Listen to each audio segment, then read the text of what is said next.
ইনশাল্লাহ আজকে রাতেই একটা পেলভিসে বড় অপারেশন করব, আমি এই বিষয়ে চিন্তা করছি। এটা খুবই কমপ্লিকেটেড। আমার পাশে এখানে আছে কি নি জয়েন্ট, এটার একটা মডেল, মোটামুটি রিয়েলিস্টিক অ্যানাটমিক্যাল বলা হয় আমাদের ভাষায়। স্পাইনের সাথে বেজ অফ স্কাল নিচে গেলে হোল পেলভিস।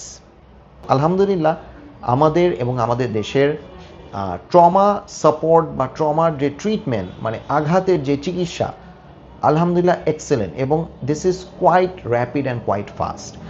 অস্টিওপোরোসিস বেসিক্যালি হাড় ক্ষয়, হাড় থেকে মিনারেলসগুলা কমে যাওয়া, হাড় সোজা বাংলা অনেকে বলে হাড় ফাঁকা হয়ে যাওয়া, এই ধরনের ইস্যু হতে পারে। এটা অনেকগুলো কারণে হতে পারে। মহিলাদের পোস্টমেনোপজাল মানে মাসিক বন্ধের পরে বা এই সময়টা হাড় ক্ষয় হয়ে যাওয়ার গতিটা বাড়ে। খাওয়া দাওয়া proper vitamin D containing, nutritious, mineral containing খাবার না খেলে হতে পারে। স্বাভাবিকের থেকে অনেক বেশি পরিশ্রম করলে, কাজ করলে স্বাভাবিক বিশ্রামটা না হলে হতে পারে, অনেক কারণ থাকতে পারে। সাধারণত মহিলাদের পোস্টমেনোপজাল তার মানে মাসিক বন্ধ হয়ে যাওয়ার পর থেকে এটা বেড়ে যায়।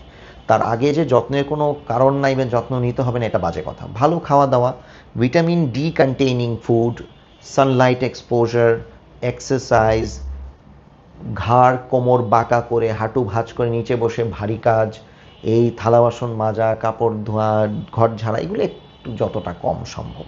পশ্চার মেনটেনেন্স, আপনার প্রপার ঘাড়ের, কোমরের, হাঁটুর যেই অ্যালাইনমেন্ট, যে কীভাবে বসতে হবে, কাজ করতে হবে, এটা মেনটেন করতে হবে। এবং সব সময় একটু ফিজিক্যাল অ্যাক্টিভিটির মধ্যে থাকতে হবে, হাঁটা চলা, ব্যায়াম। পুরুষদের ক্ষেত্রে ওটা ঠিক, শুধু যে মহিলা তা না, পুরুষদের যদিও মেনোপজের ইস্যুটা নেই, মাসিক বন্ধের ইস্যুটা নেই, বাট স্টিল বয়সের সাথে সব কিছুই ক্ষয় হয়। সো আমরা একেবারে ইয়াং এজে যেমন ছিলাম এখন এরকম নাই, আমার চুল পড়ে গিয়েছে, এরকম অনেকের এই প্রবলেমগুলো আছে। সো এটা মেনটেন করে চলতে হবে যে আমরা সঠিক কী করব। ভালো খাওয়া দাওয়াটা খুব ইম্পর্টেন্ট। হাড়ের রোগ এক্স্যাক্টলি হাড় মাংস সেপারেট করা কঠিন। ব্যথাটা হাত পা, মেরুদণ্ড, কোমরের নিচের অংশ ইত্যাদি ইত্যাদি, এগুলা সব স্থানে, তারপর শোল্ডার, হ্যাঁ, নানা জায়গা ব্যথা হলে সাধারণত আমরা হাড় মাংসের রোগ মনে করি।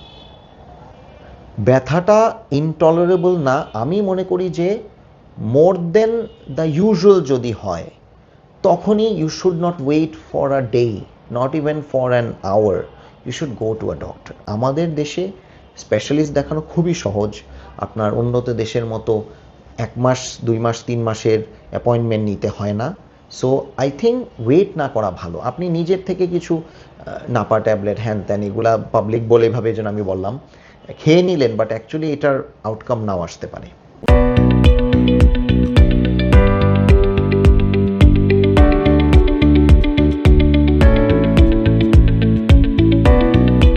ওজনটা মেনটেন করা বা ম্যানেজ করা ইম্পর্টেন্ট।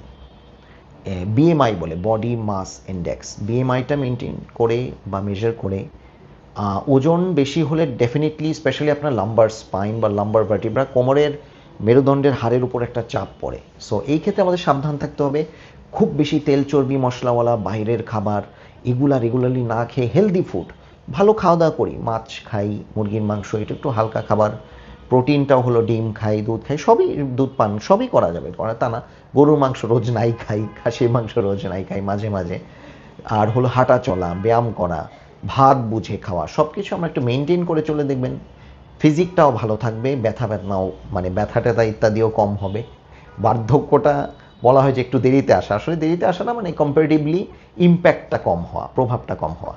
ভিটামিন ডি সাধারণত আপনার মাছ, মাংস, দুধ, ডিম, তারপর হলো কিছু ওই যে চিজ, বাটার, এগুলাতে খুব হাই থাকে। আস্তে পাটা উপরে উঠাতে হবে, 1 থেকে 10 গুনবেন, আস্তে আস্তে পা নামাবে, পা সোজা করে আস্তে আস্তে আস্তে আস্তে আস্তে পা উপরে উঠাতে হবে, 1 থেকে 10 গুনবেন, আস্তে আস্তে আস্তে।